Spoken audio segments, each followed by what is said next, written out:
Dakle, prvo treba reći da na sreću u ovom gradu ima puno ljudi koji vole rukometni klub Sloboda,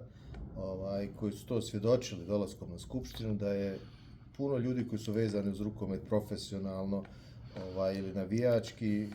spremno pomoći ovom klubu, tako da smo evo u roku od 15 dana intervenirali i uspostavili smo dakle novi upravni odbor. Cilj ovog upravnog odbora, kako je rečeno na skupštini, jeste čisto stabilizacija,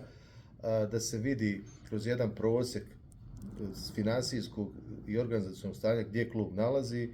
i da se postave jedne zdrave osnove kako bi se sezona nesmetano završila i kako bismo stvorili preduslove da većinu ovog malog igračkog kadra zadržimo i narodne sezone, da li u prvoj, da li u drugoj ligi. Nebitno, mi mislimo da njima još treba ta jedna godina sazrijevanja i stvaranje pretpostavki da dođe ili neki veliki sponzor ili uz pomoć više malih sponzora se Sloboda ekspresno vrati ponovo u Premier ligu, ovaj puta oslonjena na vlastite snage. Naravno i u školi rukometa koja je do sada radila fantastično. Mi ne možemo očekivati da će svaki put generacija izaći kao prvak ili osvajač medalje na državnim prvenstvima. Ćemo pokušati dići uslove rada, poboljšati trenažni proces, omasoviti na jesen dakle i školu rukometa kako bi klub u budućnosti funkcionisao isključivo ili najvećim dijelom se oslanjajući na vlastite igrače.